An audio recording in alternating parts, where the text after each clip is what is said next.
Welcome back to Kerbal Space Program. This is episode 12, I believe. And so last time we had actually landed a craft on Duna, and there it is, and it's nighttime. Now something, you guys might have caught it for the keen observers, as we were descending, idiot me didn't pull the panels in and they just blew right away, and I actually had to go back and rewatch the video, and indeed, just as the parachutes were deploying, the solar panels just blew right away. And that's exactly what I said not to do. So if you guys were watching and you caught that, good job. So what we can do here, I just hopped back into my ship in a panic and I see our electric charge is holding at 493. And the reason for that is I got lucky and didn't press the SAS as we landed. I had it turned off. So what that means now is there's no power being consumed by anything really. Maybe just a tiny little bit. That's why it's holding at 493. And we got really lucky there, because normally when you come back to your spacecraft after you've been time warping, it's dead if you don't have any panels open. So we got kind of lucky there. So what I'm going to do now is get the rest of our Kerbal knots back into the ship, and we're going to get ready for our rendezvous. So we got to do a little bit of a jump. Oop, he hit his head there. Let's get his pack. We'll do a little jump thrust. Oop, oh, one, up. Good thing these Kerbals bounce, right? We're going to land it on the roof of the ceiling here, and I'm going to repack the chutes. I'm just going to right-click everything and see if I can get this one too. Yep, the reason we're repacking these is because we're going to need them when we get back to Kerbin. So let's get back into the ship. Board.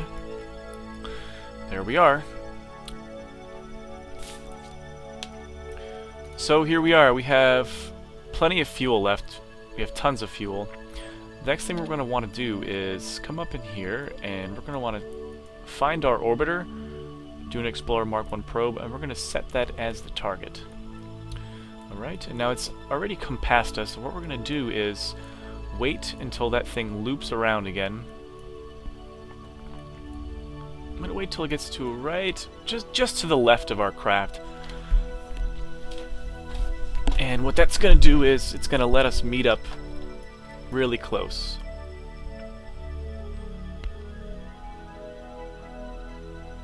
Not too far left. Probably right about there is okay. Maybe a little further. It doesn't take too long to get off Duna. Right about there, I think. Alright, and so, like always, we're going to point to the 90-degree mark. I'm just looking for my nav ball. It looks like it's pointing straight down on the nav ball. So let's get this thing started. We're going to retract the ladder and start moving. Now, in the case of Duna, you're going to want to pretty much go straight up a little further than you would normally on Kerbin. Oops, so already we can start turning over. Because there's not, there's less gravity, but it's not that much less. Alright, just going to turn a little more now. You're going to want equal parts height and lateral velocity, leaving our Nebald land behind. More lateral velocity. Okay. It looks like our inclinations are a little bit off. Let's put it right about there. That's right about where it's going to be. We push it a little further again. So you can see our altitude is dropping just because we're pushing through the atmosphere here. But for the most part, we've done a good job here. We're going to meet up right there. About 6 kilometers apart. A little less than that.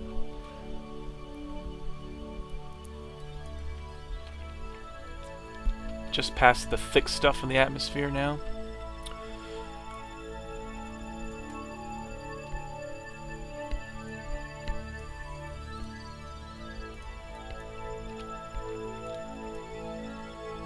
.8, good, so we're doing just fine. So when we get to apoapsis, let's see what happens if we pull out to an orbit. So you can see here, we're going to meet up periapsis 58. Let's see if we can get this just right. This one's the one we want to pay attention to, I believe. Oop. Separation 4.7 kilometers. We're going to use that one, so we're going to do just to save on fuel.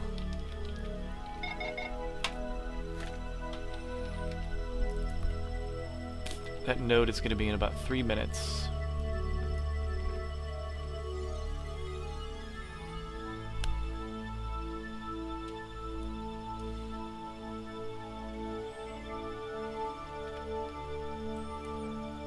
Getting up there. So we just made it with our fuel, that's exactly what we want.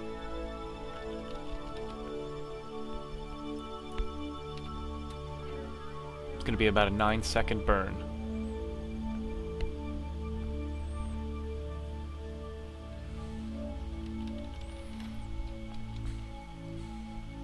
Alright, let's get it going.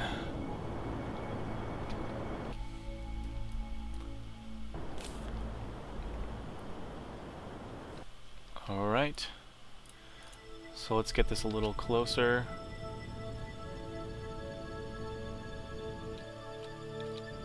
Oop, went a little too far there, but that's okay. So indeed, we are going to pass over each other right around here. Let's see. Separation 24 kilometers, but it's going to get closer again right around here. So we're just going to wait. We're going to wait it out. One other thing we can do is, let's try to adjust our descending node.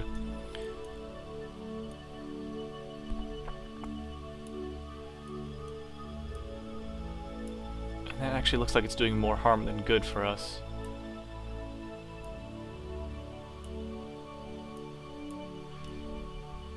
Yeah, it really is, so we're going to leave it alone. That's okay. Because look, we meet up right here anyways. That's where it crosses, so we can make our adjustments from that point. And there's our ship. That's what we want to meet up with. It's right behind us. So basically what's happening is we're going to allow it to catch up to us. Because we're going to go outside the orbit for a second there. Let's do a little time warp.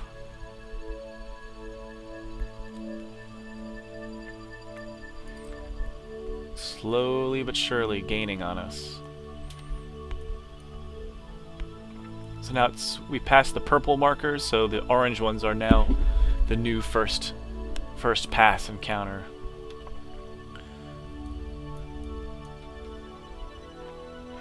So there it goes, it's soaring up above us a little bit.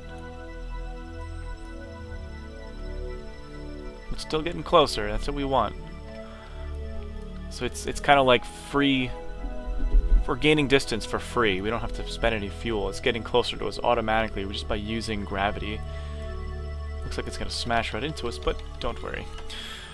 Alright, so when it's this close, 6.5, we're going to want to... Remember, we're in target mode now. If you look on the nav ball, that's good. We want to point this thing to retrograde. And now, it's not retrograde to our orbit, it's retrograde compared to our target. So you see the target is moving from top to bottom, so we're also pointing top to bottom, and what that's going to do is align our two velocities together so that it'll freeze its motion. It won't quite be heading that direction anymore. Just wait a little longer. Let's start burning now.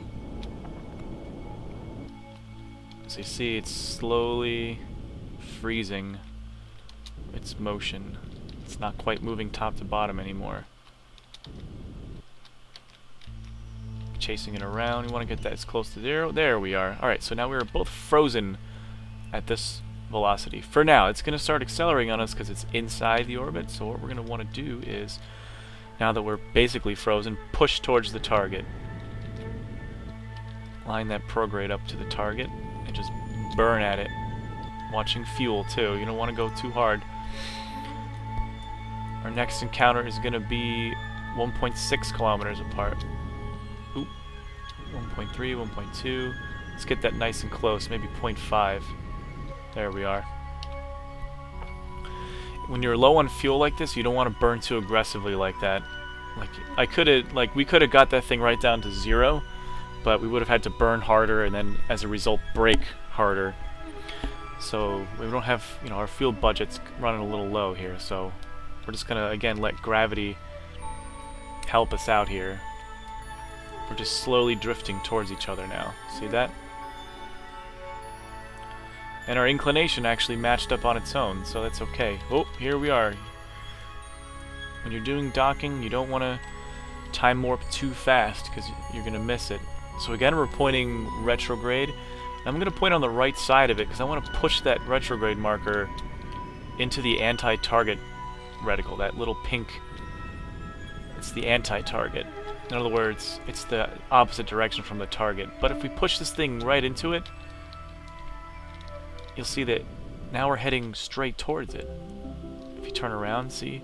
You always want to keep that retrograde inside that circle, that pink circle. That means we're heading right into it. Smack dab into it. You can just push that around. Keep in mind as you push it, you're going to slow down slowly. So now we're only heading towards it at 2.6 meters per second. Time warping when you're this close is also kind of funny at this point in this particular version of Kerbal Space Program 0.23. Sometimes the ship will jump farther away, just it's some kind of glitch. I'm not exactly sure why. But here we are, we're closing up on it. 200 meters now. It's getting there. We're just going to let it close up. And again, I'm just avoiding the time warp because weird things have happened where you'll be right next to it. As soon as you hit time warp, it'll jump away to, you know, from 100 meters to 700 meters, and we don't want that. So we're going to let it come towards us.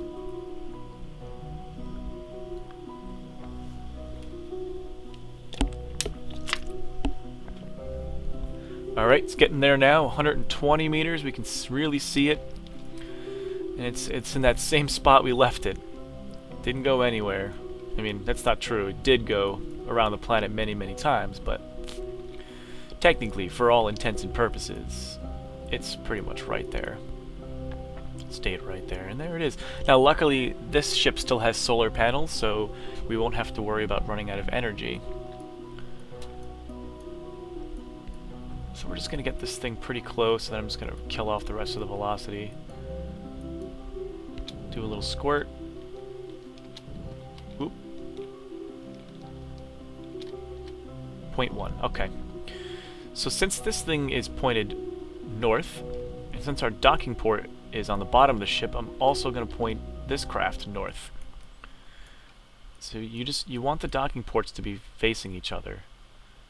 So, and then because this ship here doesn't have any RCS, I'm going to use the automated ship here to do all our maneuvering. So we're still pointed north, that's good. Enable the RCS, and I'm just going to get below it. So I'm going to press the N key, and you can see that we are thrusting downwards. I'm also going to set the clampetron as the target, because that's what we want to ultimately connect to. So you can see the Duna Explorer moving upwards relative to us. Relative to Duna Explorer, we are moving downwards. So see, Einstein was right. It's all about relativity. Alright, we're going to reset that as a target, and that's about far enough south, I think, so we're just going to thrust H so it stops moving. And here's where you want to press the V key to go to chase cam. So what that's going to do is, it's going to let you move, so you don't have to use the nav ball, so you can eyeball it. So, and again, we're going to use the translation keys, the I, J, K, L keys. Since we're, from this point of view, too far above it, I'm just going to press the I key. And that's going to thrust us downwards.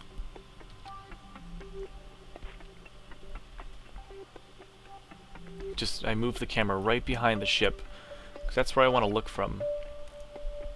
That's where we're kind of aiming. And we're just using the I key to thrust us in this downward direction. I'm going to check this axis and just make sure we're not going to smash into it. No, we're not.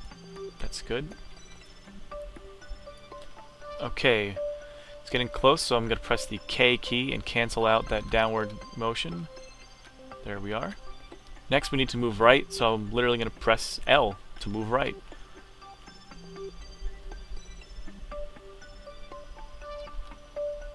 up a little more. Again, I'm going to check just to make sure I don't sideswipe it, but we have plenty of space apart.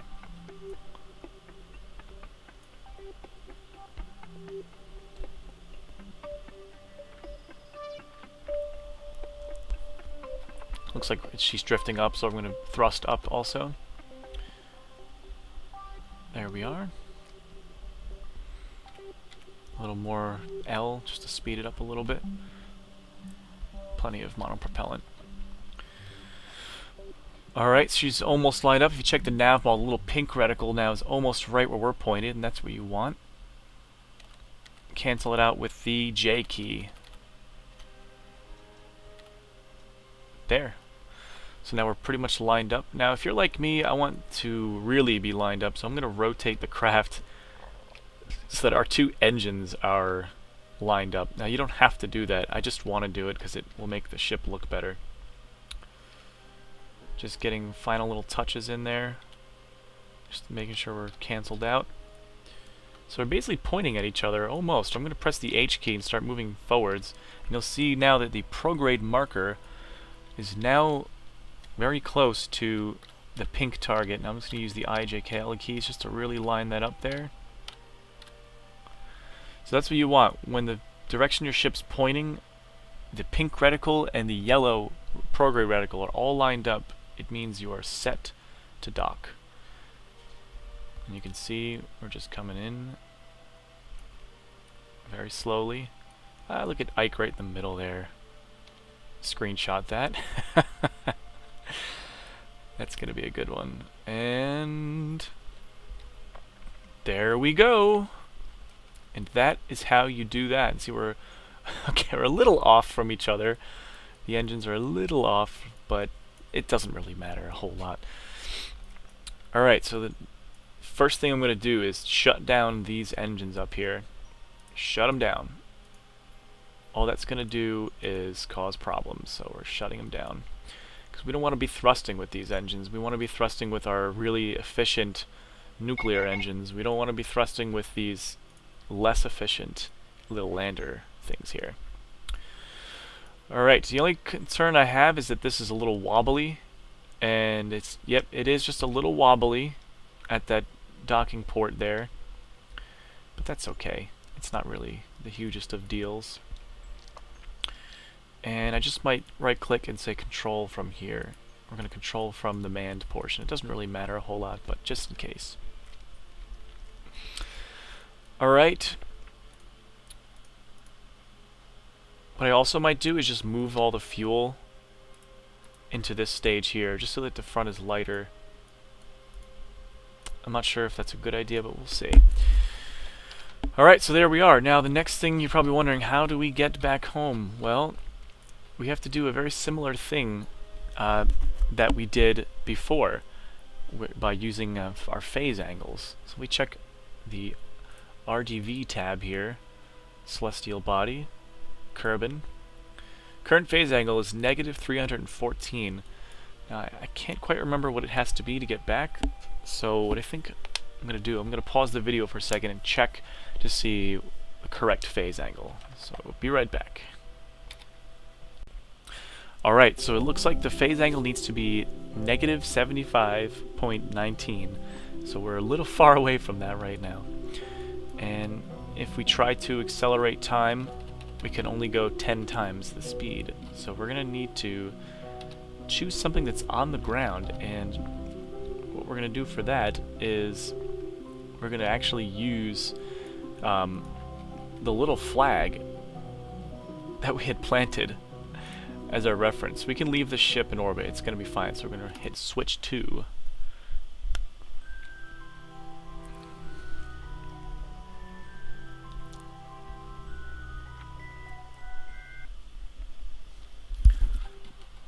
And so now we are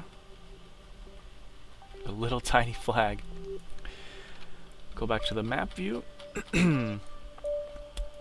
So since we can't see what the phase angle is quite, we're going to have to just eyeball this.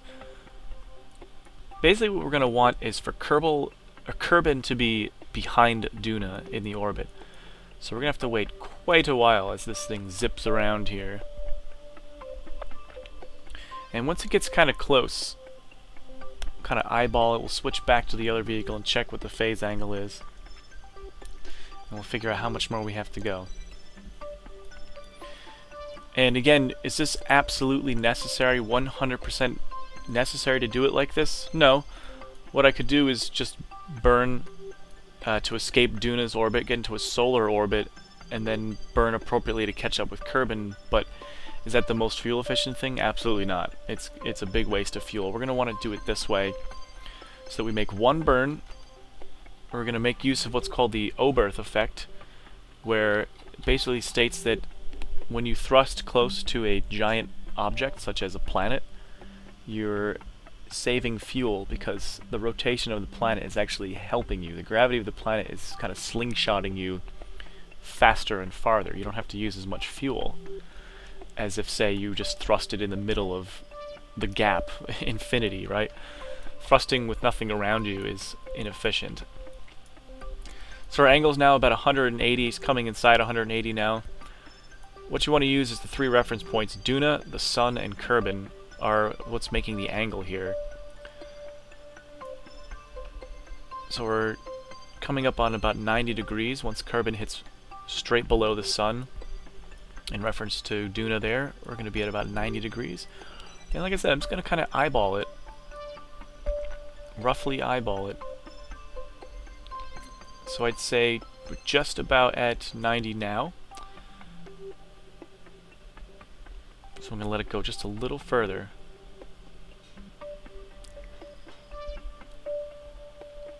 Okay, let's double check it. So we are going to switch back to our craft. Switch to. Because this is the craft that has the space, the Kerbal engineer thing. I didn't like that noise very much. Alright, good, everything's okay. So rendezvous, celestial body, Kerbin. It's at 78, so we were close. Very close, actually. I think I said it was 75, something like that. So what I might do is go right back to the flag here. Just real quick, and I'm just going to let it go just a little further. Only off by a couple. By 3 degrees, basically. So I'm just going to speed the time up just a touch. That should do it. Let's go back to the ship. Hopefully I didn't overdo it.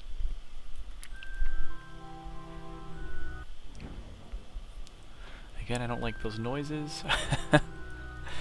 Oh, I see what's happened here is the engines have activated again. Let's check out the celestial body, Kerbin. 72. Okay, so I went a little far, but that's okay. It's still pretty close. I went a little too far, actually. So we're going to zoom out, and Kerbin's already selected as the target. And so, just like we're escaping the moon, we're going to want to burn in the opposite direction that Duna is revolving. So Duna is revolving this counterclockwise direction. If we burned in that direction, we'd push ourselves out further towards Drez and Jewel. We don't want that. We want to go into the solar system. So again, we're going to counter our orbital velocity around the sun by burning on the opposite side. So we're going to burn basically around the light side of Duna.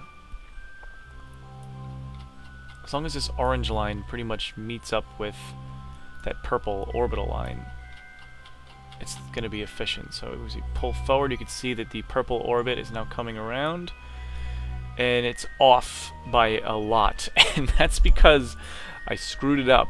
We didn't quite do it just right. So we might have to burn a little extra just to make up for it. But let's see. I think if I push this thing more that way, let's see what we get. That brings it a little closer. Let's see if we can get it a little better.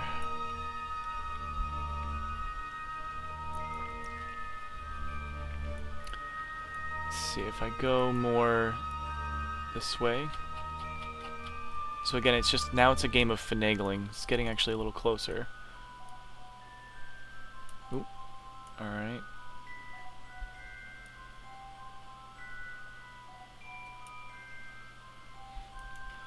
see if I push it a little further that way.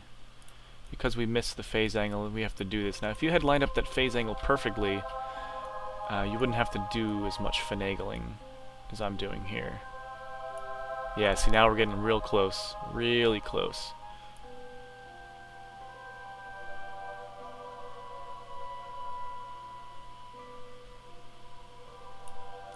Just a little further, I think. And we'll have it. A little further that way. So what that's doing is just costing us a little extra fuel. Oh, and there is our encounter. It's not perfect at all. It's actually quite sloppy. Let's see if we can fix it. 66. 40, that's even better. 17, even better. 28 was better this direction. 18, okay. We'll take that. We'll do that one right there. And it looks like we have to go around for another orbit. That's okay. We'll line up the thing-thang here with the thing-thang. We'll line the thing-thang and the thing-thang up, and we'll be just fine. Get it right on that maneuver node right there, and let's accelerate time. 749 meters per second burn. Now, if we had lined up that phase angle exactly right, the burn time would probably be about 100 meters per second less, about 600 meters per second. But it's okay, because if you look at our vessel information, we have 2,418 meters per second total left in this ship. Not only can we get back to Kerbin, but we could probably fly to Ike right now, land on it, blast off, and get right back to Kerbin again. But I'm not going to risk it. I can always do another tutorial on Ike and all the moons. Maybe I'll do a video on all the moons. I think that would be kind of interesting. So again, we can only warp 50 times. So what I'm going to do is I'm going to pause it one more time and come back when we're ready to burn. Alright, we're coming up on our burn. Now I'm going to estimate it's going to maybe take about 3 minutes, so I'm going to try to start burning at 1:30 and see what it says.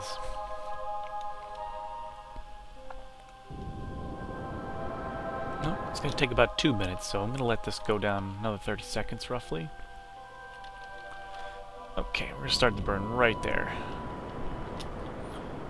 So again, we are thrusting next to the planet, going with the planet's rotation, and what that's doing is gravity is giving us a little boost, a little bonus push into this orbit here, called the Oberth effect. I think named after a guy named Oberth. And again, we are thrusting on the light side of the planet because what that's doing is, think long term, thrusting in this upward direction against the revolution of Duna, and that's going to cancel our own revolution velocity, causing us to fall closer towards the sun, and hence catch up with Kerbin.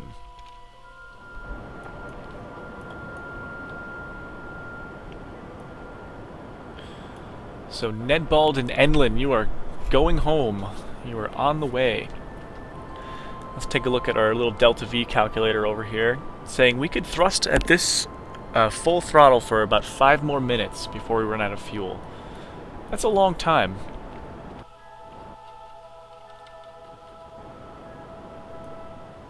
So we have a lot of thrust. Now we've just snapped, so we have escaped Duna. That's why the camera kind of jerked around like that. So we've now boosted ourselves. We're too fast to remain in orbit around Duna, so we are now interplanetary. And you can see that our orange projected orbit is now just collapsing, and we're falling in closer and closer to the sun. Now, if we kept doing that, let's say we had a lot more fuel, we just kept thrusting further and further and further towards Eve's orbit, towards Moho's orbit, we'd eventually fall right into the sun, and we would burn up and die. We don't want that, so that's why we're doing it just enough. Now I'm just following that node right there, the maneuver node, chasing it around. It's getting down there now. What I'm just going to do is hit the X key and just thrust ever so slightly. And shut it down right there. And kill the node. Let's see what we got. periapsis is 46, so what I'm going to do is try to get that 17 one that we had. So I'm just going to thrust ever so slightly, just to bring it down. And in fact, I might use RCS, pressing the H key, and we've already passed it.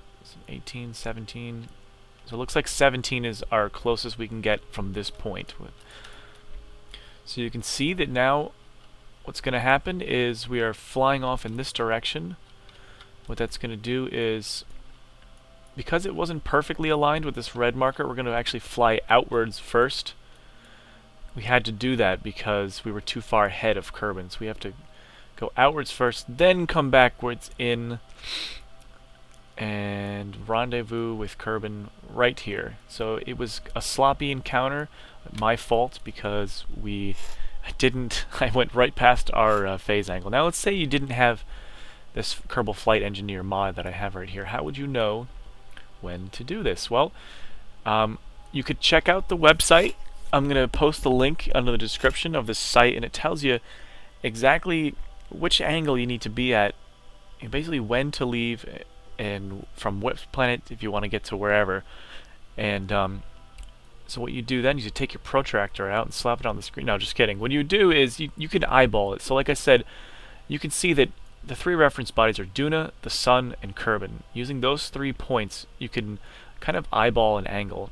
And if you look, it's a little more, it's a little less than 90 degrees, right? We came inside the 90 degree mark. You can kind of eyeball it that it's about 70, 77, 75 degrees. And so you would make that burn. Obviously, if you want it to be exactly perfect, you'd get this mod here, Flight Engineer, and it tells you the current phase angle, 72. We wanted about 75, so we were off, and that's why we had to make up for it. Okay, so we're just gonna... Actually, you know what? I think we're just out of time. So what's gonna happen is next episode we will get back from Duna. It'll be the homeward bound. We'll show us getting in, flying inwards here towards Kerbin, making our Kerbin encounter, and getting back home again. Thanks for watching. See you next time.